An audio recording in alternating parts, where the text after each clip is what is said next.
अस्सलाम वालेकुम dear students, मैं आपकी टीचर डॉक्टर जुसरा आसिम। आज का लेक्चर स्टार्ट करने से पहले अगर आपने मेरे चैनल को सब्सक्राइब नहीं किया तो काइंडली कर लीजिए और बेल आइकन पर भी क्लिक कर दीजिए। आज हम ईमेल का इंट्रोडक्शन लेंगे, इसके डिफरेंट फ़ायदे और नुकसानात देखेंगे। ईमेल जो है इसका मतलब है इलेक्ट्रॉनिक मेल, मतलब आप अगर कोई message through electronic means by using computer by using internet send करते हैं एक जगह से दूसरी जगह ऑल ओवर द वर्ल्ड, तो वो मैसेज जो है वो ईमेल कहलाएगा। ठीक है, ये मोस्ट पॉपुलर सर्विस है जो कि आपको इंटरनेट प्रोवाइड करता है। हम एक जगह से दूसरी जगह पूरी दुनिया में कहीं भी मैसेज सेंड रिसीव कर सकते हैं। फिर एक मैसेज एक से ज़्यादा पर्सन्स को भी सेंड कर सकते हैं। अगर आपने उस ईमेल के साथ कोई ना कोई फाइल अटैच करके सेंड करनी है तो आप प्रॉपरली फाइल अटैचमेंट का फीचर भी यूज़ कर सकते हैं। चाहे आप अपने कोई वर्ड के डॉक्यूमेंट्स कर दें, प्रेजेंटेशन सेंड कर दें, कोई भी रिपोर्ट्स फाइल्स, कोई भी फाइल आप सेंड कर सकते हैं अटैचमेंट में।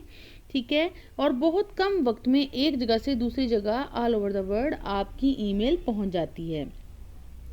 अब ईमेल जो बंदा कर रहा होगा उसके पास ईमेल की फैसिलिटी वो कब यूज़ कर सकेगा? जब आपके पास ईमेल करने के लिए इंटरनेट का कनेक्शन मौजूद होगा। अगर आपने किसी भी आईएसपी से, ठीक है, किसी भी इंटरनेट सर्विस प्रोवाइडर से, चाहे आपने वतीन का इंटरनेट लिया हुआ है, जोंग का कनेक्शन लिया हुआ है या पीटीसीएल ब्रॉडबैंड लगवाया हुआ है, तो आपके पास ईमेल फैसिलिटी को यूज़ करने के लिए प्रॉपरली इंटरनेट कनेक्शन का होना ज़रूरी है। अगर आपके पास इंटरनेट का कनेक्शन है तो आप फ्री ऑफ कॉस्ट एक जगह से दूसरी जगह मैसेज सेंड कर सकेंगे। ईमेल करने के लिए जो वेबसाइट्स यूजुअली यूज़ करते हैं वो कौन कौन सी हैं? Hotmail, Yahoo and Gmail.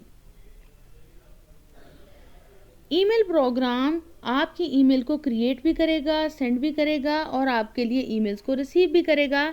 और ऐसा प्रोग्राम, जो ईमेल प्रोग्राम जो हर तरह की फैसिलिटी दे रहा है आपको ईमेल के हवाले से, उसको हम बोलेंगे ईमेल क्लाइंट। ठीक है जी, इसकी एक एग्जांपल है आउटलुक एक्सप्रेस। ये काफ़ी फेमस है। इसके ज़रिए आप एक जगह से दूसरी जगह ईमेल्स क्रिएट करके सेंड कर सकते हैं और बाहर से आने वाली ईमेल्स भी रिसीव कर सकते हैं। जब भी किसी एक यूज़र ने ईमेल मैसेज को सेंड करना है तो वो कनेक्ट करेगा ईमेल सर्वर के साथ। ठीक है, और ईमेल सर्वर जो है वो क्या होता है? होस्ट कंप्यूटर होता है जो कि इंटरनेट की फैसिलिटी यूज़ कर रहा होता है।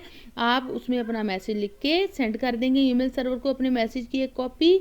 ठीक है, अब ईमेल सर्वर क्या करेगा? उसमें देखेगा कि कहाँ पर भेजनी है वो ईमेल जो आपने इसको सेंड की है, डेस्टिनेशन क्या है ईमेल का।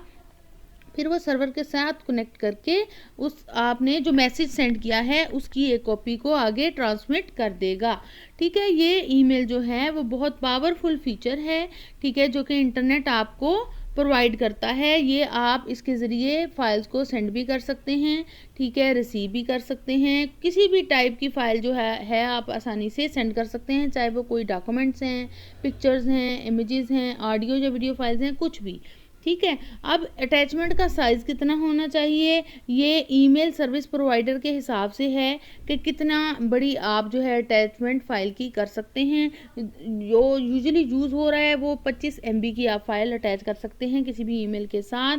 आप मल्टीमीडिया फाइल्स को भी सेंड कर सकते हैं।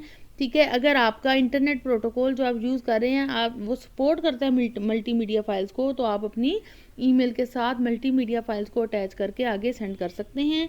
और इसके लिए माइम प्रोटोकॉल यूज़ होता है जिसका मतलब है मल्टीपर्पज़ इंटरनेट मेल एक्सटेंशन। अच्छा, प्रोटोकॉल क्या होता है? सेट ऑफ रूल्स होते हैं जिसके ज़रिए सेंडर और रिसीवर में कम्युनिकेशन हो रही होती है to send and receive the files. अब ईमेल मैसेजेस जो भी आपने सेंड करने हैं, रिसीव करने हैं, वो कैसे पहुंचेंगे? अगर आपके पास कोई ईमेल एड्रेस बना हुआ है तो आप किसी भी बंदे को ईमेल कर सकेंगे, और अगर रिसीवर के पास ईमेल एड्रेस है तभी आप उसको सेंड कर सकेंगे। ठीक है, जिस तरह हमने अगर किसी को लेटर पोस्ट करना है बाय पोस्ट ऑफिस तो हमारे पास उनका एड्रेस होना मस्ट है। इसी तरह हमारे घर का एड्रेस भी लिखा जाएगा। टू एंड फ्रॉम की दोनों की ऑप्शंस अवेलेबल होंगी एड्रेसेस की। तो इसी तरह जब आपने एक जगह से दूसरी जगह ईमेल करनी है तो आपका ईमेल आईडी भी होना चाहिए और उस बंदे का भी ईमेल आईडी होना चाहिए जिस पर आपने ईमेल सेंड करनी है। ठीक है, तो आपका ईमेल अकाउंट का होना बहुत ज़रूरी है। अब ईमेल एड्रेस जो है आपका वो कितने पार्ट्स पर मुश्तमिल होता है, कैसे उसका जनरल फॉर्मेट होता है, तो ये देख लीजिए कि user name at domain name. ठीक है। यूज़र नेम क्या है, जो भी आपने अपना नाम रखा हुआ है, जिस तरह मैं युसरा हूँ तो मैंने इंजीनियर युसरा से मेरी ईमेल आईडी है, ठीक है। अगर किसी ऑर्गेनाइजेशन में काम कर रहे हैं, ठीक है, तो उस ऑर्गेनाइजेशन का नाम एज अ यूज़र नेम आप यूज़ कर सकते हैं। तो डोमेन नेम क्या होगा, डीएनएस नेम क्या होगा, कि आपने हॉटमेल पे बनाया हुआ है अकाउंट, जीमेल पे बनाया हुआ है अकाउंट, ठीक है, याहू पे बनाया हुआ है, किस सर्वर पर आपने अपना ईमेल अकाउंट क्रिएट किया हुआ है, तो वो ऐड के साइन के बाद आएगा। जिस तरह parkmanseries@hotmail.com, तो इसमें जो पार्कमैन सीरीज़ है वो क्या है, यूज़र का नाम है, और हॉटमेल जो है आपका डीएनएस एड्रेस है, यानी कि डोमेन नेम सिस्टम है, किस सर्वर पर बनाया गया है, ठीक है, आपका ईमेल आईडी। तो ईमेल जो भी है वो उनके मेल बॉक्स में जाके स्टोर हो जाती है। अब फ़ायदे क्या क्या हैं ईमेल करने के, काफ़ी फास्ट है, फ्यू सेकंड्स में सोर्स से डेस्टिनेशन तक इजीली ईमेल आपकी पहुंच जाएगी, लो कॉस्ट है, तकरीबन फ्री होती है इवन इन पाकिस्तान, ठीक है। एक मैसेज जो होता है ढेर सारे लोगों को हम सेंड कर सकते हैं किसी भी टाइम, इसके लिए कोई ऑफिस टाइमिंग तो है नहीं, आप 24 घंटे में जब भी फ्री हो आप इजीली इंटरनेट कनेक्ट करें और अपनी ईमेल सेंड करें, या अपनी ईमेल जो हैं दूसरों की तरफ से आपको आई हुई हैं वो रिसीव कर लें, ठीक है। पूरी दुनिया में आप सेंड और रिसीव करें, 24 घंटे करें, कोई मसला नहीं है, ठीक है। आपको कहीं ट्रैवलिंग की ज़रूरत नहीं है, आपके पास अगर घर में मोबाइल या इंटरनेट है, या आपके पास पीसी है, लैपटॉप है, उसमें इंटरनेट है, तो आप आराम से घर बैठे कहीं बगैर जाए ट्रैवलिंग कॉस्ट को रिड्यूस किए हुए अपनी ईमेल्स को सेंड रिसीव कर सकते हैं। और अगर आप ईमेल सेंड कर रहे हैं तो सर्वर जो है इंटरप्ट नहीं होता, ये नहीं है कि सर्वर कभी आपको बिजी मिलेगा, ऐसा नहीं है। आप किसी भी टाइम पे अगर ईमेल सेंड करेंगे तो वो इजीली सर्वर रिसीव कर सकेगा, ठीक है, और जिस पर्सन को सेंड किया है वो बंदा भी किसी भी टाइम अपनी ईमेल को खोल के पढ़ पाएगा। अच्छा, अब इसके नुकसानात क्या हैं, प्राइवेसी इशू आ जाता है, कोई कॉन्फिडेंशियल मैसेजेस होते हैं वो हैकर्स जो हैं हैक कर लें अगर आपका ईमेल आईडी, तो वो आपके इंपॉर्टेंट मैसेजेस को रीड कर सकते हैं, या कोई नेटवर्क एडमिनिस्ट्रेटर है तो वो भी मैसेजेस को पढ़ सकता है। इसी तरह अगर आपने बहुत अपनी इमोशंस के साथ कोई ईमेल लिखी हुई है तो कभी भी रिटन वर्ड्स जो हैं आपकी ट्रू फीलिंग्स को एक्सप्रेस करने के लिए काफ़ी नहीं होते, या अगर एक वॉइस है, अगर आप लेट सपोज किसी की डेथ का आपने ईमेल पे बताया है तो आपके जो फुल इमोशंस है उस बंदे के साथ जो डेड हो चुका है, ठीक है, वो चीज़ एक्सप्रेस नहीं होगी अगले बंदे को, ठीक है। आपके फेशियल एक्सप्रेशंस और हियरिंग वॉइस जो है वो चीज़ तो जानी नहीं है, तो इसलिए आपकी जो इमोशंस हैं वो अगले बंदे तक कन्वे नहीं होती। फिर जंक ईमेल्स भी आपको बिला वजह में आती रहती हैं, वो अनवांटेड ईमेल्स होती हैं जो कि डिफरेंट कंपनीज अपनी प्रोडक्ट्स के लिए यूज़ कर रही होती हैं उनकी एडवर्टाइजमेंट के लिए, तो कई दफ़ा आपका बिला वजह में मेल बॉक्स फुल हुआ रहता है इन सारी जंक ईमेल्स की वजह से, और वो ढेर सारे लोगों की तरफ से आपको एट अ टाइम रिसीव हो सकती हैं।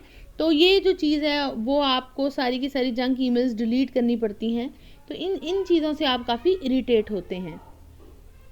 फिर वायरसेस भी ईमेल के थ्रू आते जाते हैं, ठीक है। अगर आपने कोई इन्फेक्टेड फाइल ईमेल के साथ अटैच करके सेंड कर दी है तो रिसीवर के कंप्यूटर में उस इन्फेक्टेड जो फाइल है उससे वायरस आ सकता है, ठीक है। या आपने इंटरनेट से कोई फाइल डाउनलोड की है जिसमें वायरस था तो आपका कंप्यूटर भी इन्फेक्टेड हो सकता है, ठीक है।